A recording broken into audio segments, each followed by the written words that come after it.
All right, guys. Sorry, I was running late today.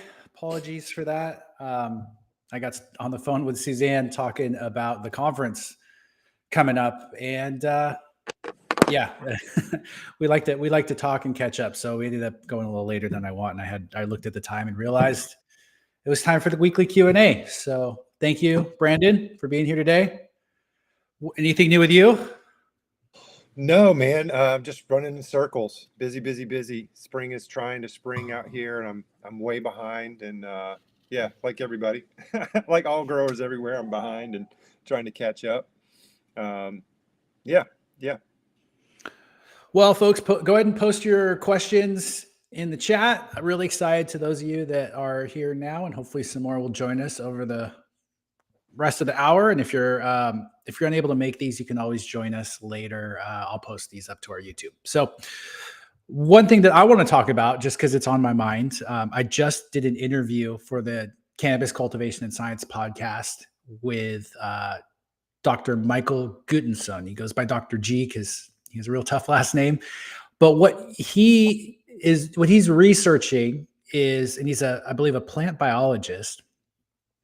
But what he was researching is essentially what makes hemp go hot in a lot of cases. And he was looking at it from a stress response perspective. So they started out, and I'll give away a little of some of his results, looking at abiotic stresses. So that's things in the environment that are not alive. Drought stress, light stress, heat stress, anything you think of that's not alive, that's considered abiotic stress. And then he was also looking at biotic stresses, which would be microbes, pathogens, herbivory, which is insects eating the plants. And what he found was a much larger increase in secondary metabolites, primarily not the main cannabinoids that you and I would know. So they did see an increase in THC, I believe, CBD, all of those and terpenes. Though the jump in terpenes was much smaller than the jump in cannabinoids in terms of the effect of herbivory. In this case, caterpillar was what they used. And so the speculation was that this mechanism of the plant being eaten by the caterpillar, and I learned something which I didn't know that I thought was really interesting, is the plant can actually sense the saliva from the insect as well as the frass or the poop from the insect. And those have a chemical interaction with the plant in addition to the mechanical aspect of it being munched on. So what we were talking about was sort of how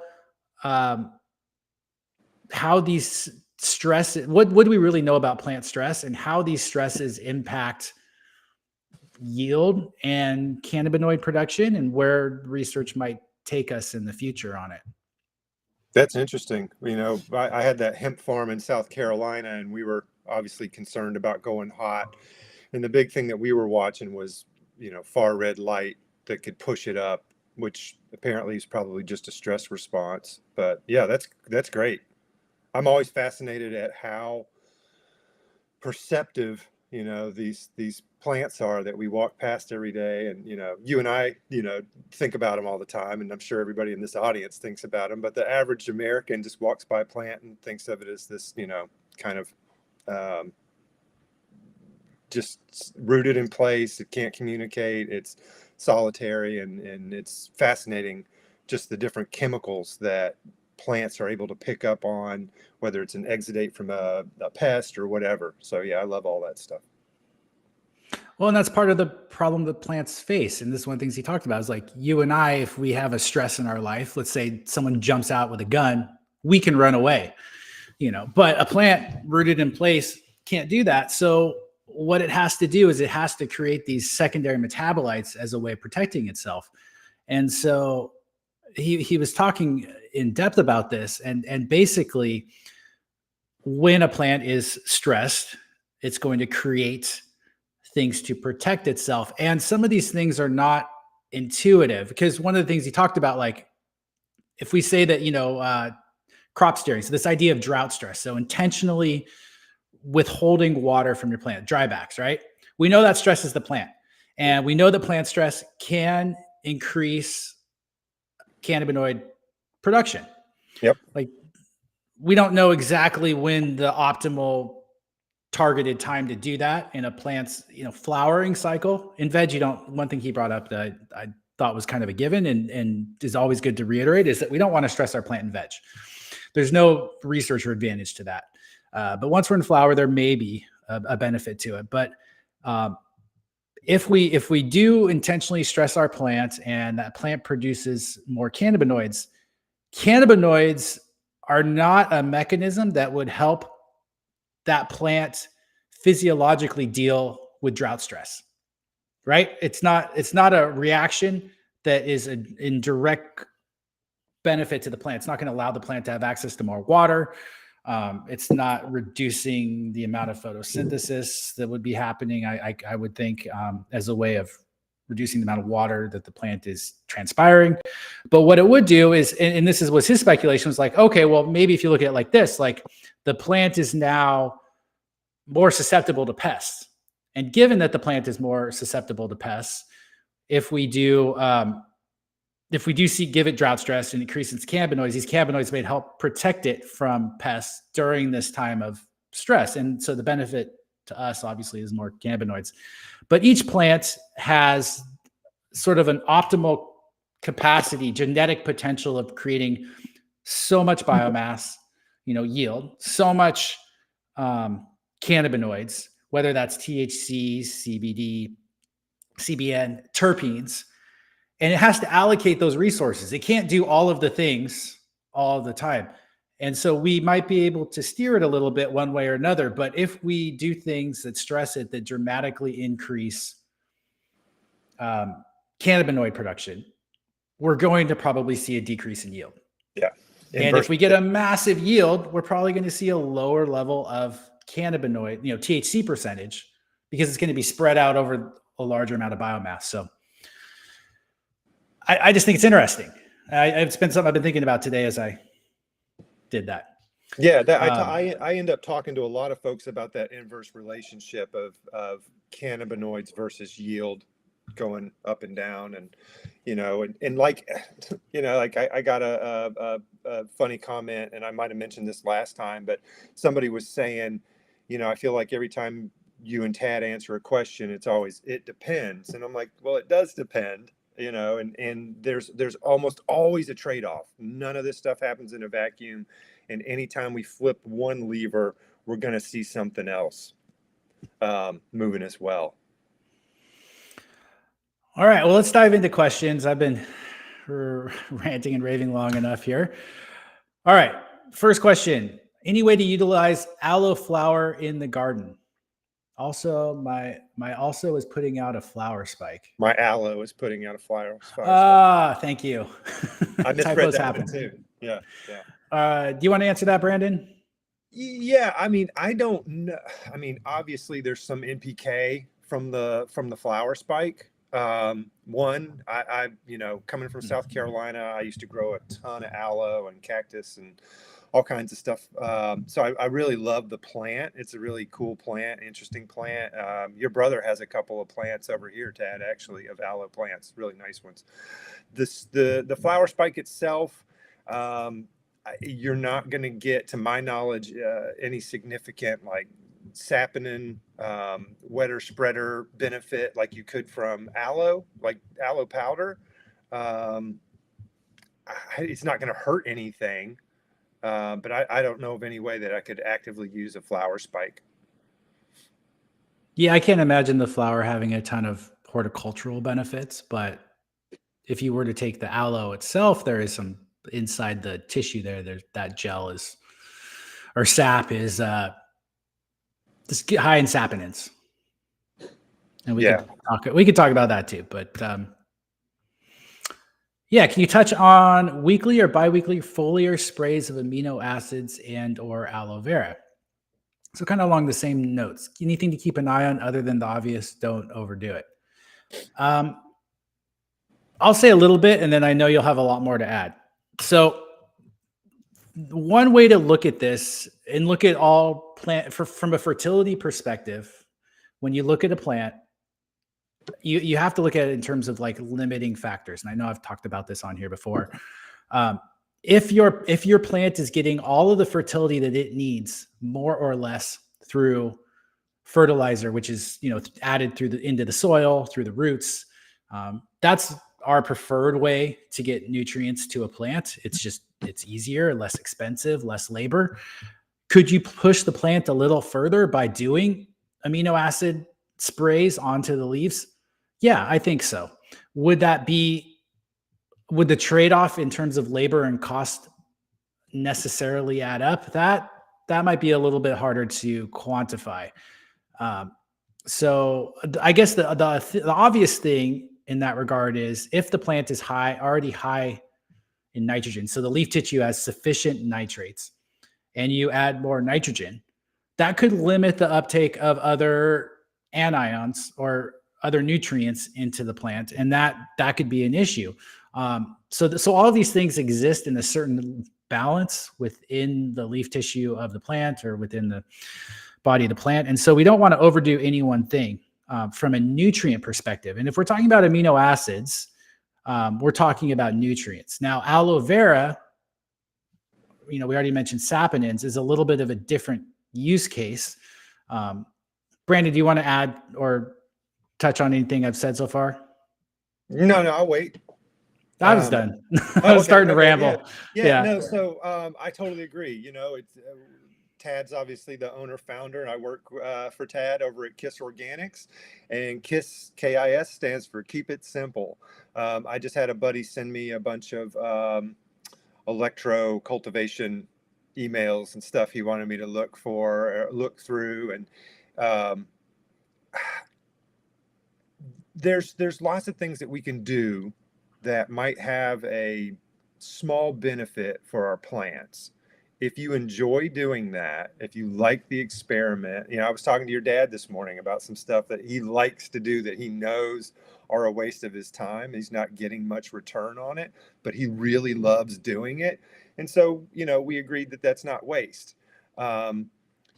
Aminos are great if you've got stress or sick plants. I wouldn't do it just on a prophylactic basis. And the same with aloe. It's a real case specific thing for me.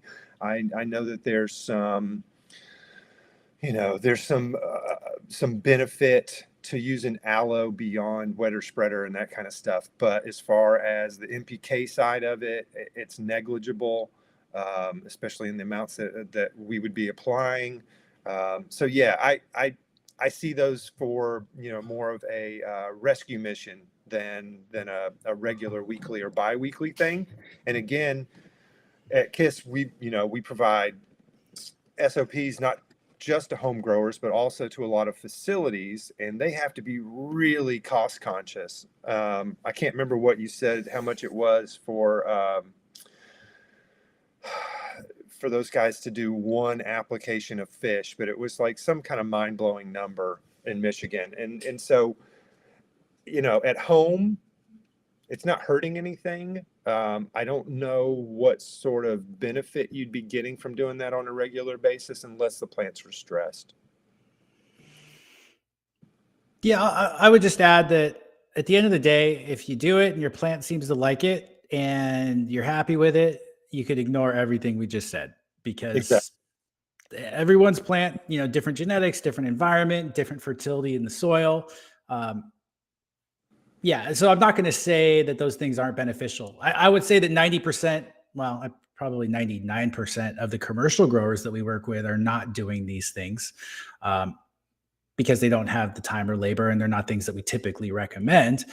But a lot of home growers have shown great results using these sorts of products. So there's nothing bad or wrong with them. It's not going to hurt anything, but I beg people to lean on. I mean, we've been growing plants in this country, for hundreds of years of purposeful monoculture, and so cannabis always wants to, redesign, rebrand the wheel.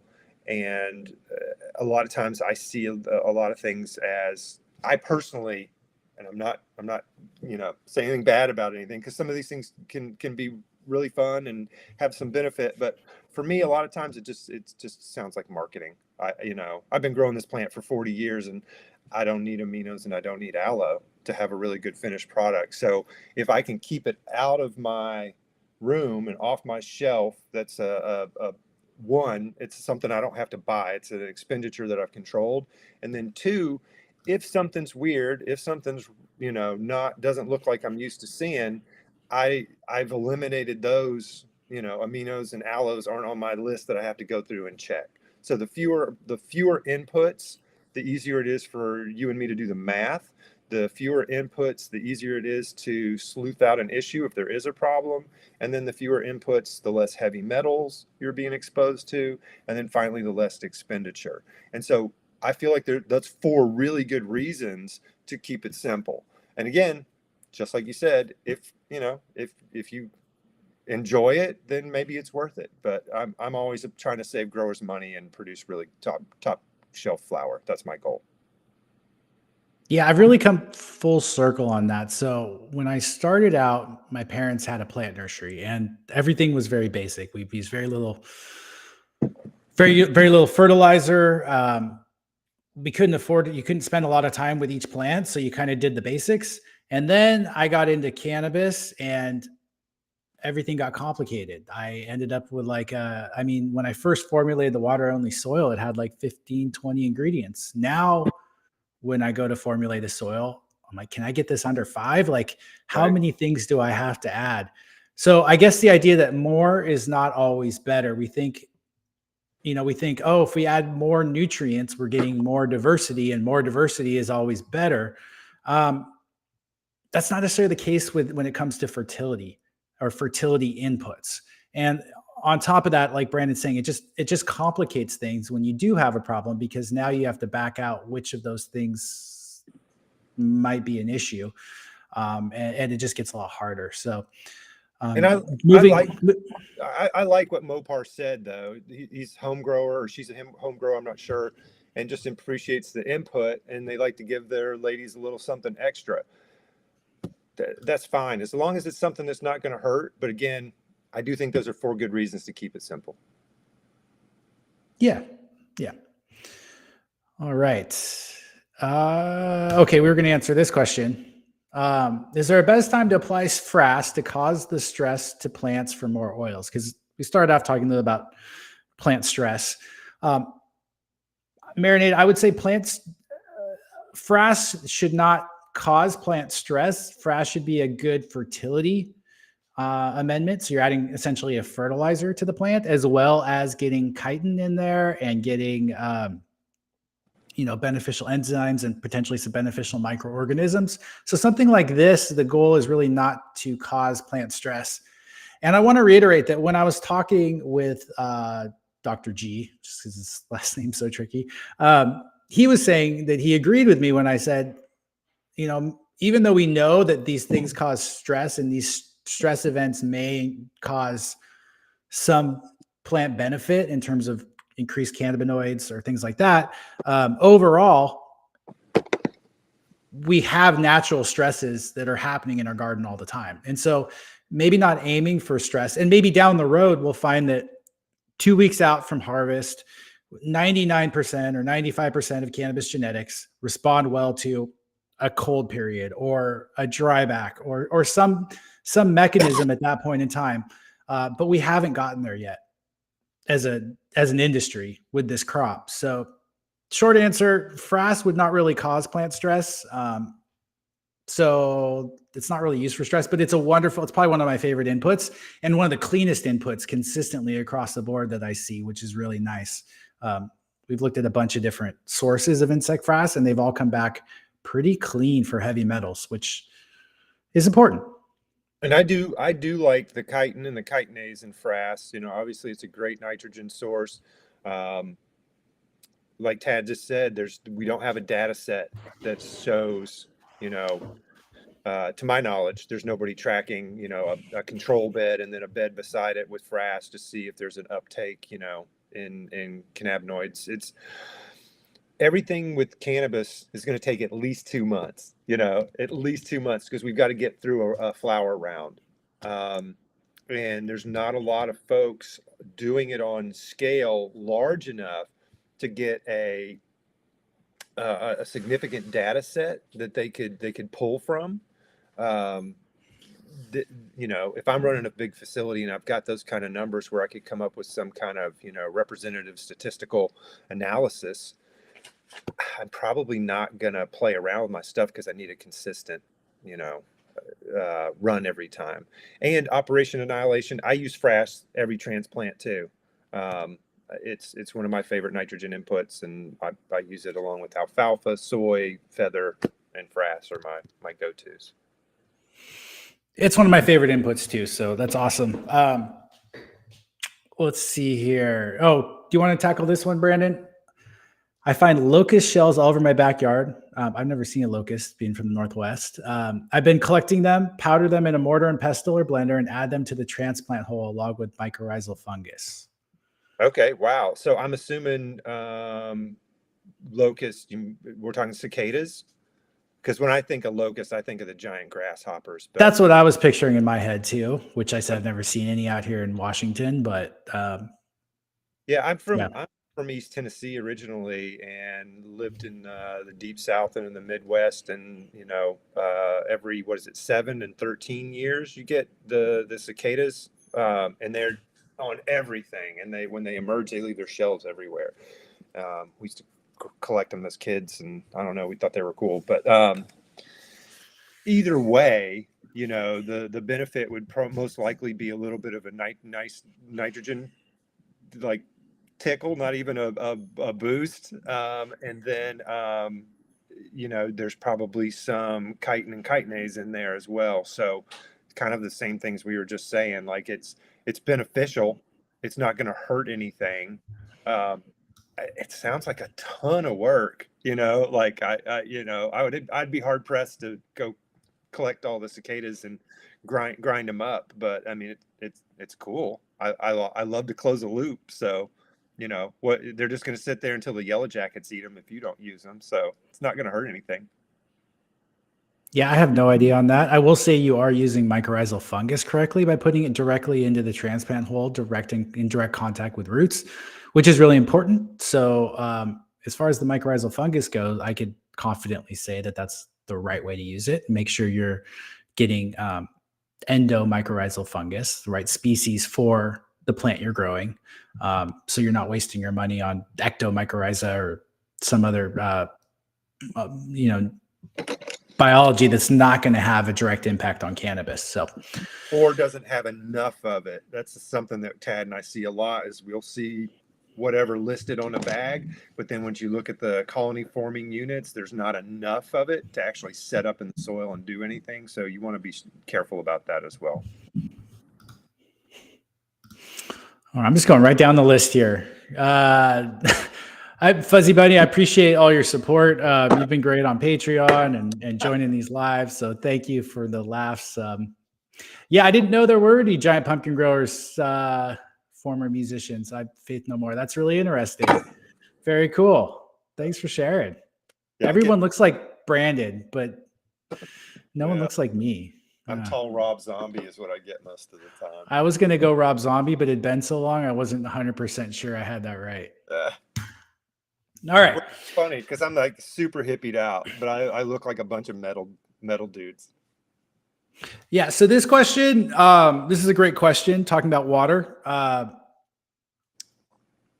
So I think, how do you deal with RO fluctuations? And then, so Danbo follows it up with this question, which is, it seems to fluctuate daily, and I don't add CalMag as I'm top dressing with organic inputs that take care of calcium and magnesium. So I think the first thing to understand is why your pH fluctuates so much in RO water. Do you want to talk about that first, Brandon? Yeah. So RO water is, and deionized water, both are, it's pure water. Don't do this, but really truly pure water doesn't conduct electricity. You've got to have some impurity in there. your hand going into it would be enough impurity to get fried. So don't ever do that.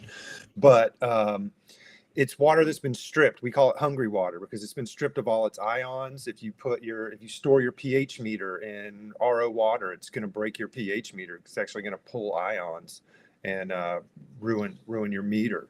And so it's going to grab anything it passes over, heavy metals, all that kind of stuff.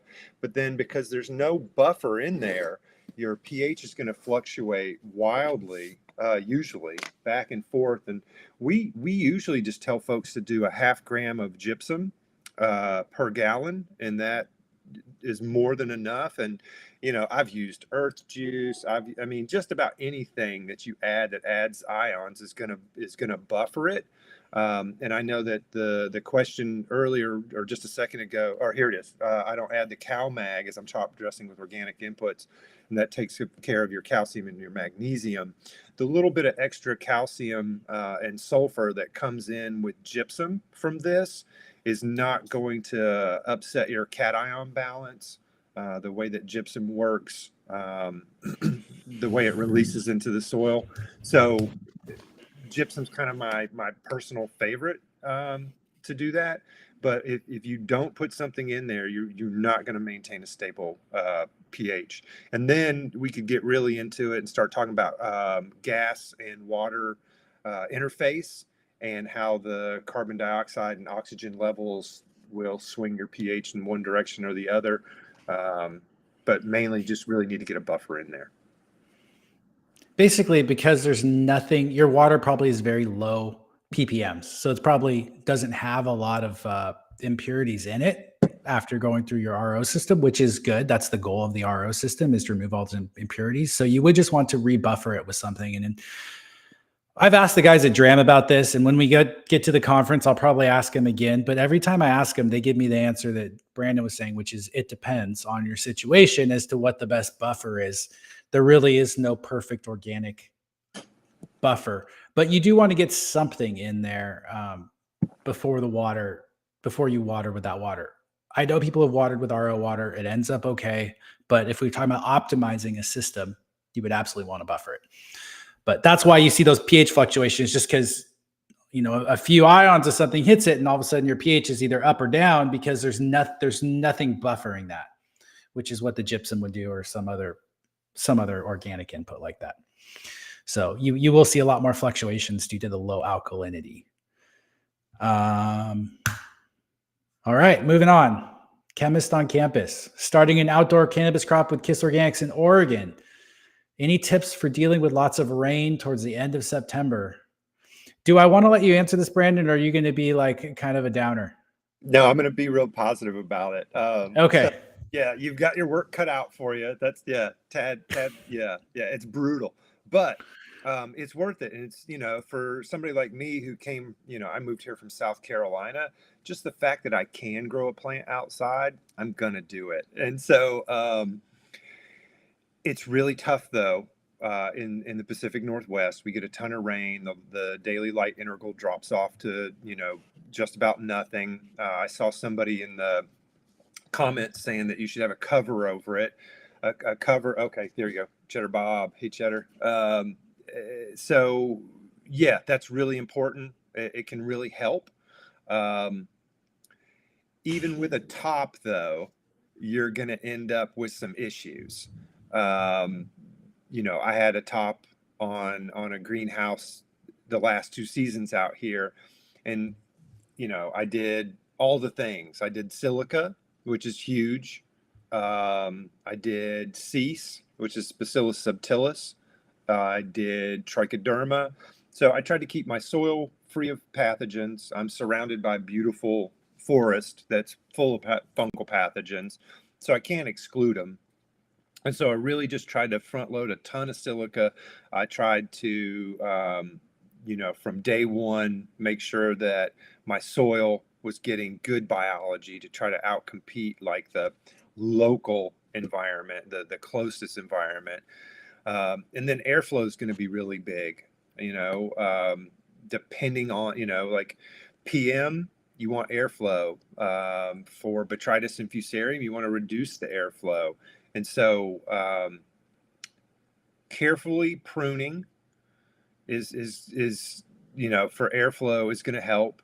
Genetics is the first thing that you want to start with, and I always give Chad Westport a pat on the back because I ran a greenhouse last year and did all the things, and a huge storm came through, ripped the top off, big rains, everything got laid down, and I just ended up throwing the whole thing in the compost pile. The only plants that made it were uncovered. I didn't trim them. I didn't touch them. I didn't give them silica. I just left them completely alone, and they were Chad's no jokes. And so I didn't do anything to help those plants, and they just absolutely crushed it. And so I think I threw one bud away, maybe two, on a 7-8 foot tall plant. And so genetics, reach out to Chad, make sure that you've got good airflow up until you see an issue. Be really careful pruning. If you see any kind of fungal pathogen, you want to cut it out. You want to bag it and get it off site. I know some folks some hill growers that used to go around with peroxide behind everything. It's not going to hurt the end user because it's, peroxide loses its peroxicity almost, immediately. So I know that there's a lot of things that you should do, but cease, silica, air movement, pruning, I've got a giant 48-inch kiln fan that I use, and I just hang it on one end of the greenhouse and blast air through there just to keep the air moving. And I would say, don't be greedy. I came in really hot and heavy. I couldn't wait to grow outdoor and not have it be some remote location, stealth location. And so I put a ton of plants, and really, I'd have been better off just doing a couple of plants that first year out here and dialing this in. Yeah, I would consider autos. I think that's another option. I mean, those are all good strategies for growing, type 1 plants, but just be aware that there is a chance in the Northwest that your plants will not finish unless you are doing light dep. So it is what it is. Otherwise, autos is another good consideration for an option to help too. So I don't want to discourage you from growing, but outdoors where you can't control the environment and you have a lot of high spore pressure in this area, as other things are dealing with botrytis and powdery mildew, it's just a little bit more of a challenge. But good luck this season. We wish you all the best. Yes. Great question. Okay. Next question. Cheddar Bob 13. In the hurricane comment, I lived in coastal South Carolina for 25 years, and I've battled many a hurricane, and autos is one of the best ways to deal with that there, because there's nothing. Once those plants, like you said, once they get laid down in the mud, it's a wrap. It's over. Yeah. All right. We're getting some good questions here, but let's tackle this one next. Is there a best mushroom or fungus to have in your beds? And isn't there some ratio of bacteria to fungus that's a sweet spot, even one or the other being higher during flower veg? I love this question. Do you want me to go first? Or? Yeah. All right. We're probably going to say the exact same thing. So. Oh yeah, you've heard me talk about every topic now too. I feel like so. Best mushroom or fungus? I just edited this book called The Mycology of Cannabis, and they did mention a couple species of edible or beneficial mushrooms species that may work symbiotically with cannabis. I can't remember what they are off the top of my head. So yes, there are some. What I can speak a little bit better on is this idea of a ratio of bacteria to fungus that's a sweet spot and how people. So basically, where this comes from is Dr. Elaine Ingham, Soul Food Web, and Jeff Lowenfels teaming with microbes, and a plant succession chart. So the plant succession chart basically shows that plants early on in life, and we're talking, let's say grasses, and you start out with bare rock and lichen and moss, and then as you go up, you get all the way to an old growth forest. And if we look at if we look at those soils or where those things are growing on, those plants in the early successional stages of an ecosystem, like grasses or prairie lands or fields, tend to be more bacterial dominant soils. Whereas when you get to an old growth forest, that's going to be highly fungal dominant in terms of the ratio between bacteria and fungus. So people have taken this concept and said, okay, well, where does cannabis fit on that successional chart or whatever crop you're growing? And then how do I tweak my soil to create that environment for that plant? And basically what I'd say is that sounds good in practice, but the reality of it is that it doesn't make sense, because this is a highly complex ecosystem that your plant is in, and it controls a lot of those aspects based on the exudates that's putting out into the soil. It can really create the rhizosphere that it wants. So long story short, don't really worry about it, because we know that and there's research that shows that your bacteria to fungal ratio in soils can change dramatically just from a watering event. So you water your plant, that's going to create a whole different environment than you had just a little bit before. And these microorganisms, when you think about it, this is something I think is really interesting that Dr. Ben turned me on to, is this idea of coevolution. So that bacteria that was in the root system when you planted your cannabis plant at the beginning of your cycle is very different evolutionary. I mean, it's similar, but essentially by the time you harvest your plant, that bacteria has died and reproduced and co-evolved with the roots of your plant multiple generations, because it's so much faster than anything that we're used to when we think of evolution happening in larger organisms. And so what we find is that you can't really make agronomic decisions about your plant based off of bacterial to fungal ratios, because they do vary and because they do change so rapidly. What we can do is create good biological environments for our plants by using high quality vermicompost or compost, by not continually tilling or damaging the soil, by not using high levels of chemical fertilizers or fungicides. All of these things help, using mulches outdoors. Sorry, I'm reading my comments here coming up. So basically what we want to do is create optimal environments for these microbes. But yeah, there isn't a straight answer on this, unfortunately. If you guys want straight answers, you're going to have to go over to another channel, because these things are complicated, and I don't believe there is a straight answer to them. Honestly, everything depends. But in this case, don't make your decisions based off fungal to bacteria ratios. Don't even worry about them. The plant will take care of it. Full stop. Yeah, we're not in control. And so I'm just shooting for a high population and wide diversity. And that's, because once I put it into the soil, like Tad just said, nature, the plant, the biology in the soil already, it's all going to change it. And so we really don't have control over that as much as we would like to. So don't worry about it. All right. We're getting back to water here, it looks like. Would silica be a good buffer for RO or CalMig, or would I specifically need gypsum? And you said a couple grams of gypsum is enough, though. So when you say silica, I'm going to make the assumption we're talking about potassium silicate. Brandon, do you want to comment on that in terms of its pH? Or yeah, so potassium silicate wouldn't hurt. You're getting a pretty negligible amount of potassium, so I don't think it. And I like to push potassium. I'm very aggressive with potassium, so I wouldn't think that would be necessarily a bad thing. The thing about it is that, isn't it really basic?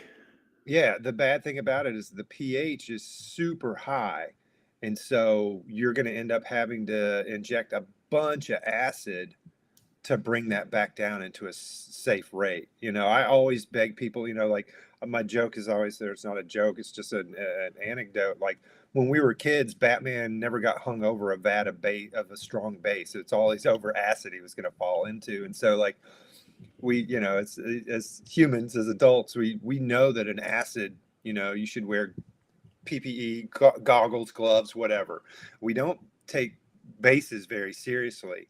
And, potassium silicate concentrate could be very caustic. If you got that in your eyes, or, I've got pretty rough garden hands, but, if my kid got his hand in that, he could do some damage. And so my concern would be, one, that it would be a lot more expensive. Two, you would have to do a lot of work to bring your pH back down. I would prefer just to do a 0.5 gram of gypsum, and that's easier for me to Per target gallon. per gallon. Yep, 0.5 Okay. gram gypsum per gallon, and then that makes the math easier on the agronomy side. But Gypsum's pretty neutral in pH. That's the other factor there that we didn't mention. Yeah, gypsum won't drag your pH, and so if you've got water coming out at 6, 9, or 7 from a functioning RO system, and you throw that potassium silicate in there, then you're going to be locking out everything. And then if you use gypsum, it's not going to change, and so you're perfect. Yeah. So, and when Brandon says a lot of acid, it's just a lot of acid relative to the amount of potassium silicate you're using. It's not like all of a sudden you're pouring gallons of acid into this, but just it's all relative. So, all right, I've been incorporating Montana Grow into my mix the past couple of runs. It's my understanding it has a decent amount of silica. Yes. Is foliar spraying silica still needed? Probably. So there's if you haven't had a chance, this is going to be a shameless plug. Go listen to the podcast I did with Dr. Wendy Zellner. It's phenomenal. And I mean that not because of anything I said in that podcast. I was terrible because I didn't know anything about silica until I listened to her speak. And honestly, I've listened to that podcast 3 times or more now. By far the most listened to podcast personally that I've listened to, because I learned so much from it. Silica is amazing. And one of the things to know about silica is there's 3 major forms of silica. And I hope I get this right. There's amorphous, there is biogenic, and there is crystalline. And of those 3, that's sort of the order roughly of available silica to plants. So when we talk about amorphous silica, I believe potassium silicate falls into that thing, or monosaccharic acid, all of those, a lot of the SI products are that. Biogenic refers to silica derived from plants. That's things where they pulled it from rice hulls or bamboo or other plant-based sources. If you talked about horsetail, for example, equisetum, that would be biogenic source. And that is going to be slightly less available in general than the amorphous source, from what I understand of silica. And then the last form is crystalline, and that's quartz, that's sand, that's what's coming in with your Montana Grow. And one of the things that Dr. Zellner and Montana Grow specifically, and these other companies, because I've called them, that have been unable to tell me is how soon would that silica become available that's in this quartz form, because it's essentially rock, more or less, right? And the short answer is we don't know.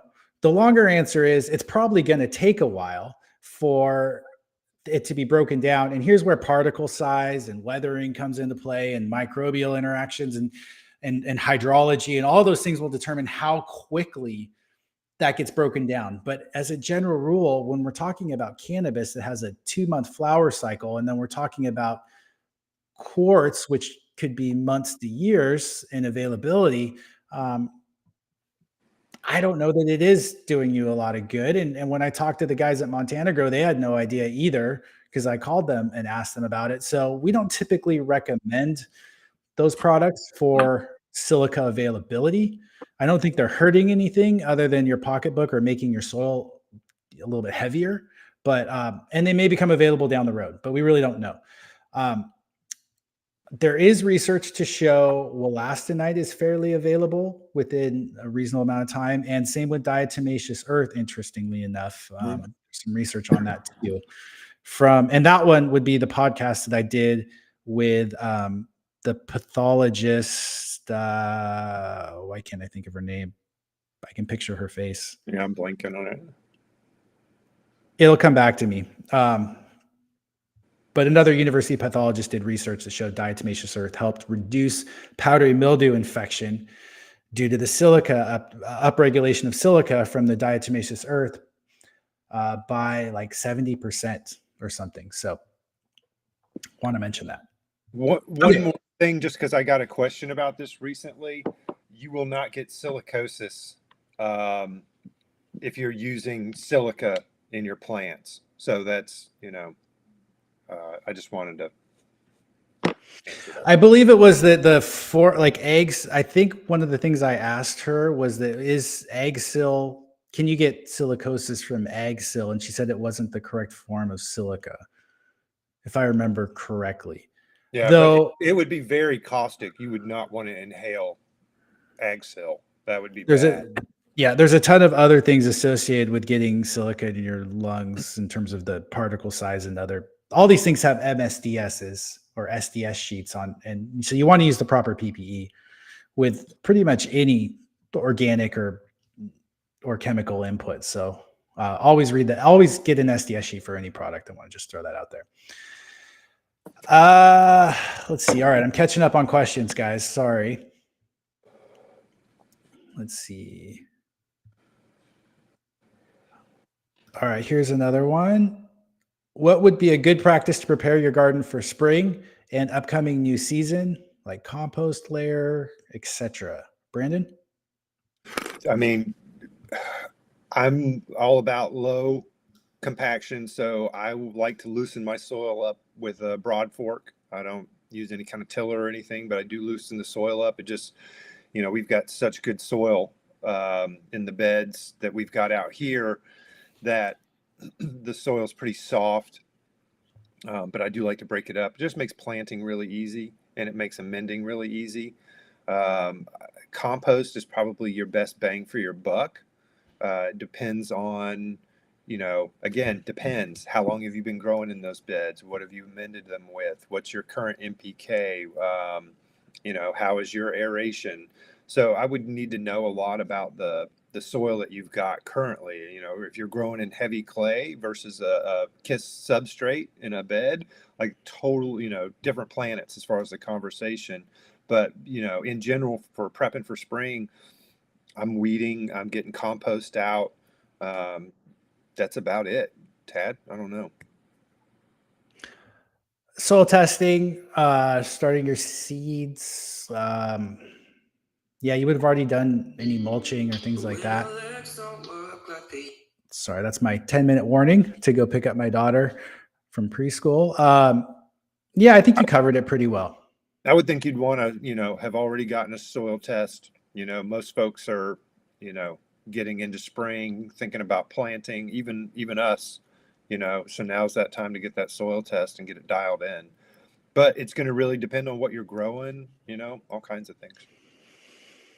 All right, getting back to the silica conversation, Spencer says that Montana growth claims it's 70% amorphous. Okay, I hadn't heard that. So maybe there's research. I called them last year, the year before, and they didn't have any research relating to availability. Maybe there is more research on that now, which would be great. So yeah, I just want to throw that up there. And again, everything I share on here is not necessarily it's not authoritative in the sense that there's a lot that I don't know. And so I'm just going to give you the answer to the best of my ability and what I've been exposed to. So yeah, that's great to hear. So maybe there is more to Montana grow than I originally thought or understood. All right, there's a few real quick ones I'm just going to knock out here, Brandon, because we're running out of time. Mycos, yes, Rhizophagus, Enteratices, very good. Works well with cannabis, your fruit trees, tomatoes, peppers. Don't use it with any brassicas, rhododendrons, azaleas, blueberries. All those things are going to be different, not with conifers. But for cannabis, yes, Rhizophagus Enteratices or Rhizophagus irregularis, same thing. Either of those can be used with cannabis. Little Nugs had a couple of questions about gypsum just to go back to that balancing the yeah, RF. I got it here. You would want the finest you possibly can. That's that's what you want. Yeah, because you want it to be soluble.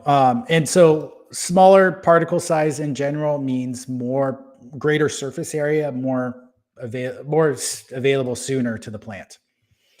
That was not a good sentence. All right, raw honey. I'm going to say probably not. It tends to be antimicrobial. I don't know what you would use it for in regards to. Somebody was asking growing about plants. buffering the water with it. I wouldn't do that. The only eat thing the I've honey. ever, the only thing, yeah, eat the honey, put it in your tea. The only thing I've ever used honey for is because it is antimicrobial. I have repaired wounds on a plant. You know, I've put honey into the wound, put the stem back and taped it up, but just taping the stem back up seems to do just as good. All right. Can you talk about foliar feeding or soil drench with Epsom salt? I'll jump on this one really quick. Yeah. I see a lot of forums and folks coaching people to do regular foliars and soil drenches with Epsom. And I would say that we want everything in sufficiency, and then we want balance. And so, yes, if you've got a plant that's got a really high par load and you're seeing a magnesium deficiency, the lower and mid leaf interveinal chlorosis, the tiger striping, super, easy to diagnose, do a drench, do a foliar, in veg, and then a drench in tablespoon per gallon. 2 tablespoons per gallon, and you should Two. see Okay. You should see, obviously necrotic material is not going to repair, but the chlorotic, the yellowing and light green should repair within 24 to 48 hours. If it's not, I was just talking to Anthony Kilburn, Third Eye, this morning, and he's got something that looks like a magnesium deficiency. He got some tissue testing because it's mid plant, and so it turned out there's boron's really high and his manganese is low, and so that makes sense, because that's at the top of the plant. But so I wouldn't do it just to do it. I would have a deficiency symptom or a tissue or a soil test that told me to do it. I wouldn't just do it because you're going to throw yourself out of balance.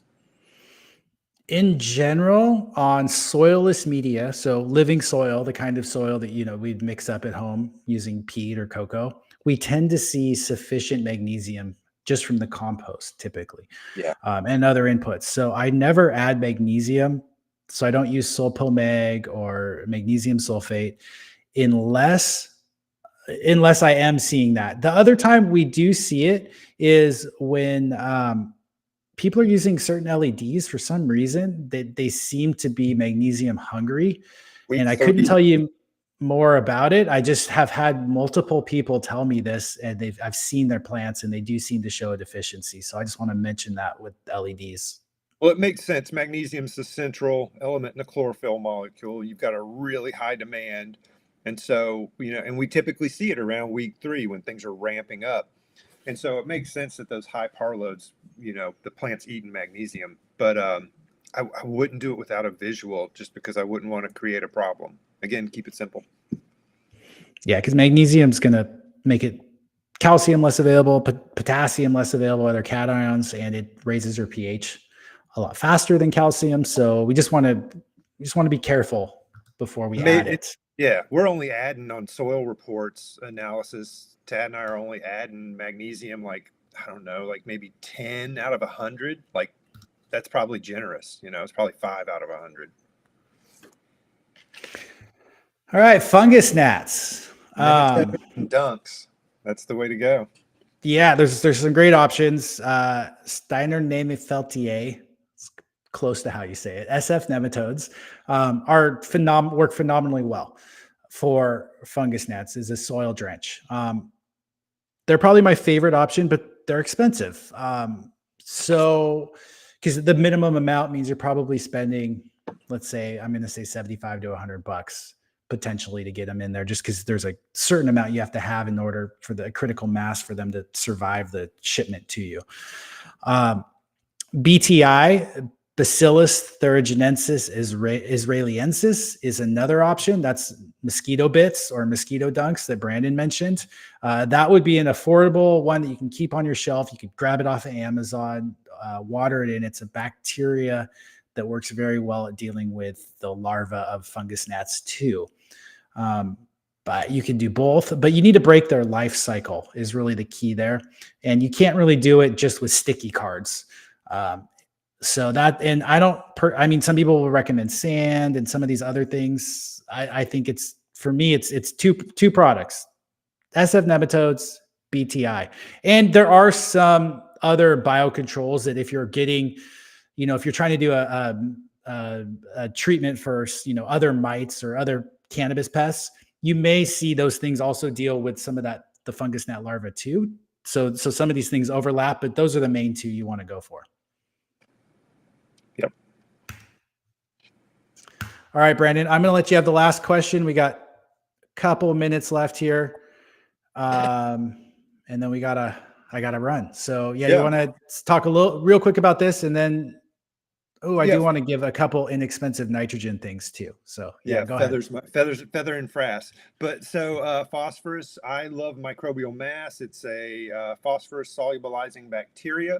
Phosphorus is a triple bond, which requires a ton of energy that most microbes in our plants don't have to break that bond and become available. Humic fulvic acids, they're not going to hurt, and I like to put humic and fulvic acid into my substrate just because it does help chelate things. I don't know. I'll have to do some research. I honestly don't know if it's going to help liberate. Like trichoderma might help liberate phosphorus, but it's not targeted. And so with phosphorus being, phosphorus is the hardest thing to manage. It's the hardest thing to do a veganic recipe for, and it's the hardest thing to make available. Yeah, with phosphorus, one other little cheat code that some people will use that I've used in the past too, if I want available phosphorus.